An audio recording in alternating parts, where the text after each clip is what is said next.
శ్రోతలకు నమస్కారం. కథా పుస్తకంకి స్వాగతం. ఈరోజు మనం పులిపాక కనకదుర్గ గారు రాసిన నాన్న అనే కథను విందాం. ఈ కథ 8 ఏప్రిల్ 2020 సంవత్సరంలో ఈనాడు సంచికలో ప్రచురితమైంది. వేణుగోపాలస్వామి గాలిగోపురం చిరుగంటలు చిరుగాలికి చేసిన మంజులనాదం వీణుల విందు చేసింది. కంటే కూతుర్నే కనాలి గర్వంగా అన్న నాన్న మాటలు అంతకంటే వినసొంపుగా అనిపించాయి నాకు. అప్పుడు సాయంకాలం 6 అయింది. పండగకి కొత్త బట్టలు తీసుకోవాలని నన్ను వెంటబెట్టుకుని బయటకొచ్చాడు నాన్న. ఒక్క స్కూలుకు వెళ్లే సమయం మినహాయిస్తే నాన్న వెంట నేను లేనిదెప్పుడు. అభిమానం ఉన్నవాళ్లు మమ్మల్ని నెహ్రూజీ, ఇందిరాగాంధీలతో పోలిస్తే మరికొంతమంది అక్కసుగా నన్ను నాన్న కూచి అనడం కూడా కద్దు. ఎవరెలా అనుకున్నా నాన్నంటే నాకెంతో ఇష్టం. ఇక నాన్నకు పంచప్రాణాలు నేనే. కాలు కింద పెడితే కందిపోతానేమో అన్నంత అపురూపం. అయినా కందిపోవడానికి నేనసలు కాలు కదిపితేనే కదా. నన్ను గుండెల మీదే పెంచాడు నాన్న. కూతురుని అంత ప్రాణప్రదంగా ప్రేమించే నాన్నతో అంతకుముందు సూరయ్య ఏమన్నాడు? నీకో మగనల్సుంటే బావుండేది అంటాడా? ఎంత ధైర్యం! అయినా ఆయనకి మా బాగా అయ్యిందిలే, ఇద్దరూ అబ్బాయిలే. అందుకే నాన్న వెంటనే అన్నాడు, ఇద్దరూ అబ్బాయిలే ఉన్నా నీకేం తెలుస్తుంది కూతురు విలువ? ఎంతమంది కొడుకులున్నా నా బంగారు తల్లికి సరిరారు. అందుకే కంటే కూతురునే కనాలి, నన్నే చూసుకుంటూ గర్వంగా అన్నాడు నాన్న. చెప్పొచ్చావులే, ప్రపంచంలో మీ ఇద్దరే తండ్రి కూతుళ్ళైనట్టు నవ్వుతాలక దెప్పుతూ వెళ్ళిపోయాడు సూరయ్య. ఆయన ఏ ఉద్దేశంతో అన్నా ఆ మాటలు 100కి 100 పాళ్ళు నిజం. ప్రపంచంలో అందరూ నాన్నలు ఇలాగే ఉంటారో లేదో నాకు తెలియదు. మా నాన్న మటుకు ప్రేమకు ప్రతిరూపం. ఆ ప్రేమంతా నాకే సొంతం. అమ్మా నాన్న తానే అయి పెంచిన నాన్న ప్రేమ వల్ల అమ్మలేని లోటు నాకెప్పుడూ తెలియలేదు. నాకు తెలిసి నాన్నమ్మ ఎన్నిసార్లు పోరిందని, నాన్నను మళ్లీ పెళ్లి చేసుకోమని, ఎంతమంది ఎన్ని విధాలా బలవంతం చేసినా నాన్న మరో వివాహం చేసుకోలేదు. నా తల్లిని పెంచి పెద్ద చేయడంలోనే నాకు తృప్తి, ఆనందం ఉన్నాయి. దయచేసి నన్ను బలవంత పెట్టకండి అంటూ తన ప్రాణం కంటే ఎక్కువగా చూసుకున్నాడు నన్ను. పూర్తిగా నాన్న పెంపకంలోనే పెరిగిన నాకు ఏనాడు ఒక్క చిన్న పని కూడా చేయాల్సిన అవసరం రాలేదు. వంట చేసి గోరు ముద్దలు తినిపించి తనే జడలేసి నన్ను స్కూలుకి పంపేవాడు. నిజం చెప్తున్నాను, అమ్మ ఉన్నా ఇంత అపురూపంగా చూసుకునేది కాదేమో. ఎంతో అల్లారు ముద్దుగా పెరిగిన నా స్నేహితురాళ్లు కూడా అమ్మ చేతి దెబ్బలు తినకుండా పెద్దవాళ్లు కాలేదు. అలాంటిది నాన్న ఒక్కసారైనా చిన్న దెబ్బైనా వేయలేదు. దెబ్బలే కాదు, అసలు నాన్నలో కోపం నేనెప్పుడూ చూడలేదు. బాగా చిన్నతనంలో ఒకసారి నానమ్మ నాన్నను పేరు పెట్టి పిలిచిందని నేను అలాగే పిలిచాను. కోపంతో మండిపడ్డ నాన్నమ్మను నాన్న నవ్వుతూ వారించారు. నువ్వు కన్న తల్లివైతే అది నా బంగారు తల్లి, పిలవని అమ్మా అంటూ. ఒక్కటేమిటి, నా బాల్యమంతా నాన్న ప్రేమను పంచి ఇచ్చిన తీపి జ్ఞాపకాలే. నాన్న పక్కనుంటే ఆ ధీమాయే వేరు. ఓ జ్ఞాపకం నా కళ్ల ముందు ఇంకా సజీవంగానే ఉంది. నా పెళ్లికని నాకు ఊహ తెలియని వయసు నుంచి నాన్న చేయించిన నగలకు బీరువాలో ఉన్న లాకర్ సరిపోకపోతే బ్యాంకు లాకర్లో పెట్టడానికి నన్ను వెంట తీసుకొని మరీ వెళ్ళాడు నాన్న. స్ట్రాంగ్ రూమ్లోకి చిన్నపిల్లలను అనుమతించరని చెప్పిన మేనేజర్తో, మా అమ్మాయి నాకంటే తెలివైంది, జాగ్రత్త పరురాలు కూడా, కావాలంటే తన్నే లాకర్ దగ్గరికి తీసుకెళ్ళండి, నేనే బయటుంటాను అన్న నాన్న మాటలు మరొక జన్మకు కూడా మర్చిపోలేను. ఆ మాటల్లో ఎంతటి నమ్మకం! అదంతా నా మీద గల అవ్యాజమైన ప్రేమ వల్లే కదా. 200 కాసుల బంగారం కంటే, ఇంకా చెప్పాలంటే తనకంటే కూడా నాన్నకు నేనే ఎక్కువ అని ఆ క్షణానే నాకు తెలిసింది. గర్వంగా నాన్నతో పాటు స్ట్రాంగ్ రూమ్లోకి వెళ్ళాను. అలా ప్రపంచమంతా నాకు నాన్నే, నాన్నకు నేనే ప్రపంచం. ఆడపిల్ల మీద అంతలా ప్రేమ పెంచుకోకు అన్న నాన్నమ్మ మాటలు ఏనాడైనా చెవికెక్కించుకుంటే కదా. పరీక్షలకు నాతో పాటే మెలకుగా ఉండే నాన్న. స్నేహితురాళ్ల అమ్మల కంటే అందంగా గోరింటాకు పెట్టి మురిసిపోయే నాన్న. ఎన్ని జన్మలకైనా ఈ నాన్నే నాకు కావాలనిపించే నాన్న.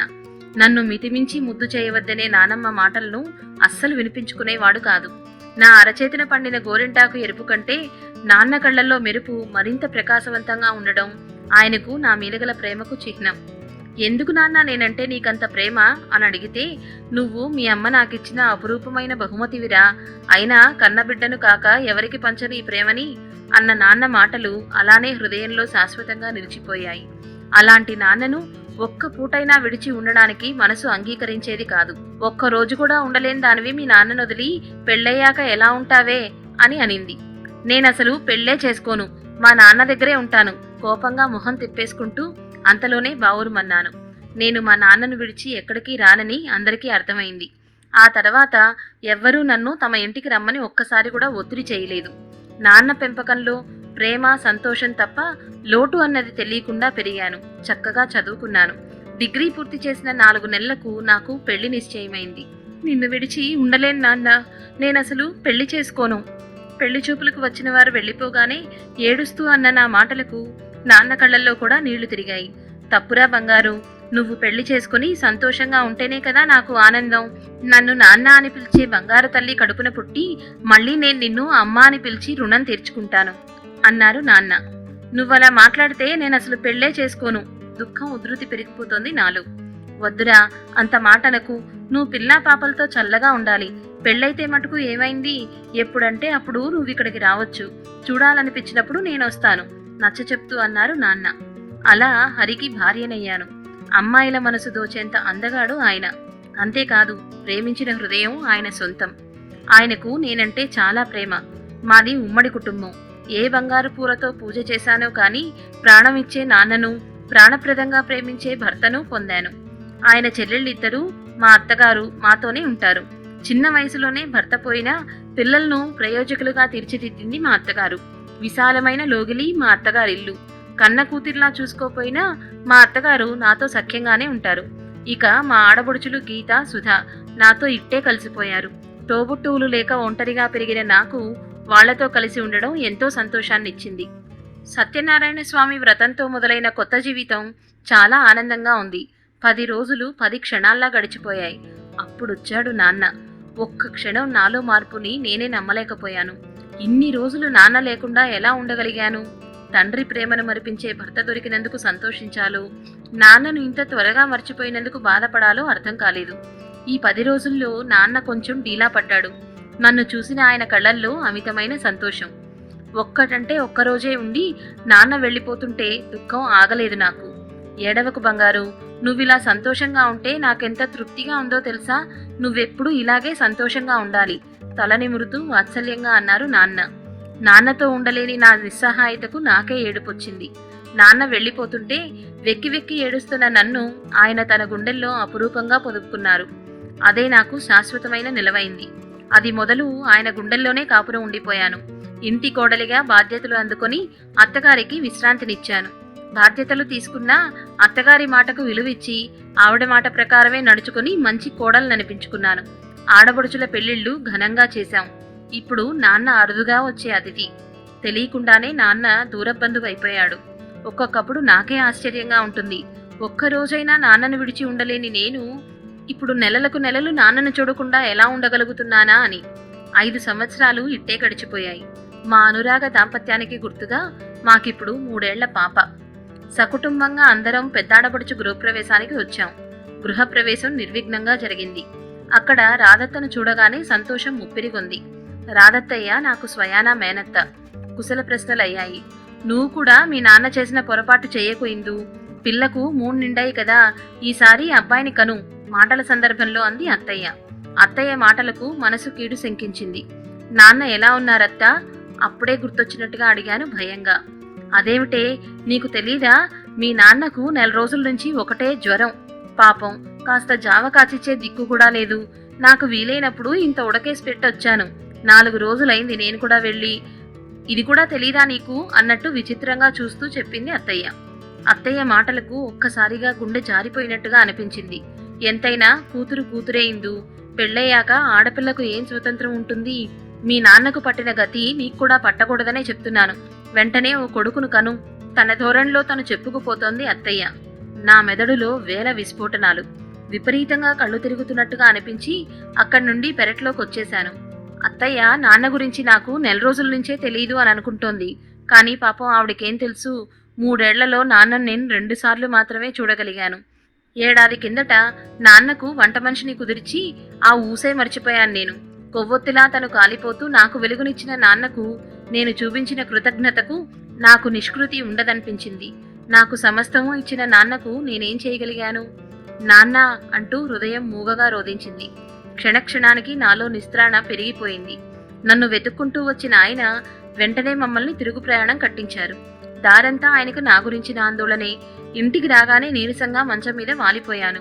ఎంత ప్రయత్నించినా కంటి మీద కునుకు రాలేదు. మనసంతా నాన్న గురించిన ఆలోచనలే. అప్పటికప్పుడు నాన్న దగ్గరకు వెళ్ళిపోదామన్నంత ఉద్వేగం. ప్రాణానికి ప్రాణంగా ప్రేమించిన నాన్నను వృద్ధాప్యంలో ఒంటరిని చేసేంత ఎందుకు విస్మరించాను? నేను కాకపోతే నాన్నను ఎవరు చూసుకుంటారు? తెలియకుండానే ఎందుకింత స్వార్థపరురాలైపోయాను?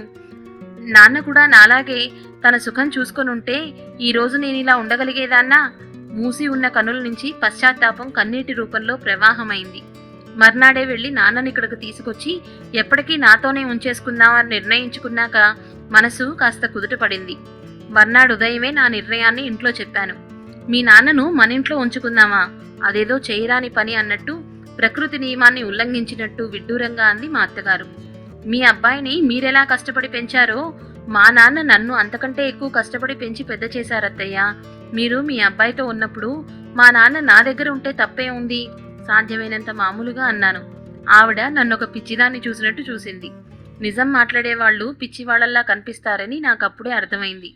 అమాయకంగా మాట్లాడకు ఇందిరా, నేను నా కొడుకు దగ్గర ఉంటున్నాను. కానీ మీ నాన్న అభిమానం ఉన్న మనిషి. కూతురు దగ్గరకొచ్చి ఉండడానికి ఆయన ఒప్పుకుంటారా? అసలు నలుగురు హర్షిస్తారా అని అంటున్నప్పుడు ఆవిడ ద్వంద్వ వైఖరి మొదటిసారి గమనించాను. ఈవిడే కదూ నాన్న ఆస్తి పత్రాలను ముందు చూపుతో తెప్పించి నా చేత బీరువాలో పెట్టించింది. ఈ తరం ప్రతినిధిగా మా నాన్న ఆస్తిలో ఆడపిల్లనైన నాకు హక్కుంది.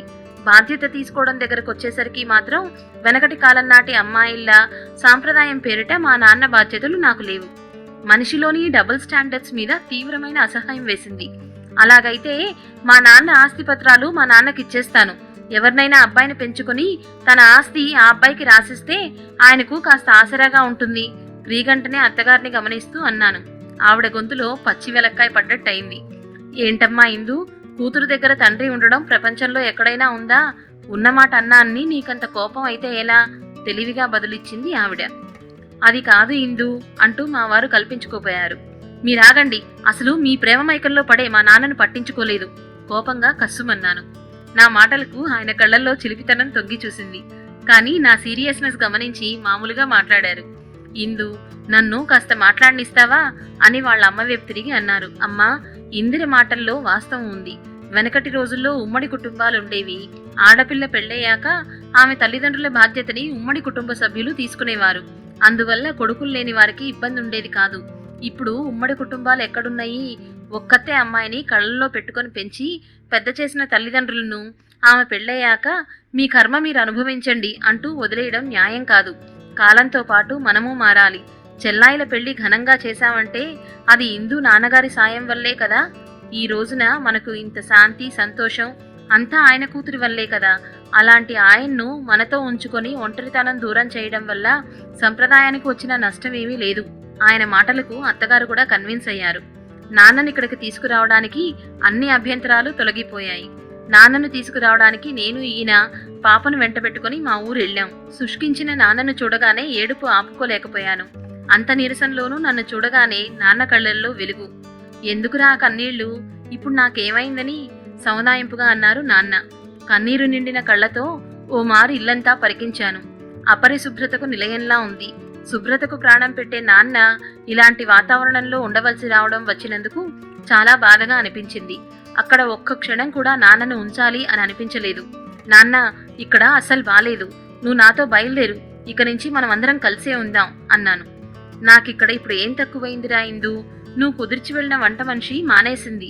మరో మనిషి దొరకగానే అంతా సర్దుకుంటుంది. ఈ మాత్రానికే నన్ను మీతో వచ్చేయమంటే ఎలా? అభిమానంగా అన్నారు నాన్న. ఎక్కడ నాకు భారమవుతానో అన్న భయం నాన్న మాటల్లో స్పష్టంగా కనిపిస్తోంది. ప్రేమను పంచడం తప్ప నా నుంచి ఏ చిన్న సేవను కూడా ఆశించటం నాన్నకి తెలీదు. కానీ నాన్నతో ఎలా అవుననిపించాలో నాకు బాగా తెలుసు. సరే, నువ్వు రాకపోతే నేను కూడా వెళ్ళను. నీతో పాటే ఇక్కడే ఉంటాను మొండిగా అన్నాను. ప్రేమను పంచడం తప్ప గదమాయించడం తెలియని నాన్న నిస్సహాయంగా ఉండిపోయాడు. నిజంగానే ఆయన నేను విడిపోతామేమోనని విలవెల్లాడిపోయారు. మామయ్య, దయచేసి ఒప్పుకోండి. మీకోసం ఇందిర కోసం పాప ఇక్కడికి వచ్చేస్తే అక్కడ నేను నా వ్యాపారం ఏం కావాలి? దయచేసి నా కోసమైనా ఒప్పుకోండి దిగులు అభినయిస్తూ నాటకీయంగా అన్నారు ఆయన. వద్దొద్దు, అలా జరగడానికి వీల్లేదు. మీ ఇష్ట ప్రకారమే కానివ్వండి అంటూ ఎక్కడ మేం కష్టపడిపోతామో అని గబాలన్నా సరే అనేశారు నాన్న. నాన్నను నాతో పాటే తీసుకొచ్చేశాను. గాలి వెలుతురు ధారాళంగా ఉండే విశాలమైన గది నాన్నకు కేటాయించాం. తనకంటూ ప్రత్యేకంగా టీవీ, ఆయనకిష్టమైన పాటల క్యాసెట్లతో టేప్ రికార్డర్ అన్నీ ఏర్పాటు చేశాం. టైముకు భోజనం, పండ్లు, పాలు అమరుస్తూ జాగ్రత్తగా చూసుకున్నాను. 2 నెలల్లో నాన్న బాగా కోలుకున్నారు. అయితే నాన్నలోని మార్పే నాకసలు మింగుడు పడలేదు. ఒకప్పుడు నేనంటే ప్రాణం పెట్టే నాన్న ఇప్పుడు పార్టీ ఫిరాయించేశారు. అసలు కంటే వడ్డీ ముద్దనే మాటకు నిజం చేశారు. నాన్న అంతలా మారిపోతాడని నేనసలు కల్లో కూడా అనుకోలేదు. ఇప్పుడు నాన్నకి నా 3 ఏళ్ల కూతురితోటిదే లోకం. అదే నాకు అమితమైన కోపాన్ని కలిగించే అత్యంత ఆనందకరమైన విషయం. ఈ కాలంలో కూడా తల్లిదండ్రులు ఆడపిల్లల దగ్గర ఉండకూడదు అనేవాళ్ళు చాలామంది ఉన్నారు. ఆస్తి మాత్రం కావాలి గాని బాధ్యత మాత్రం తీసుకోనివ్వని అత్తగారులు ఉన్నారు. అటువంటి వాళ్ళందరికీ ఈ కథని మీకు నచ్చితే షేర్ చేసి వినిపించండి, లైక్ చేయండి. ఇంకా సందేశాత్మక కథలు ఏవన్నా వినాలనుకుంటే సబ్స్క్రైబ్ చేయండి. ధన్యవాదాలు.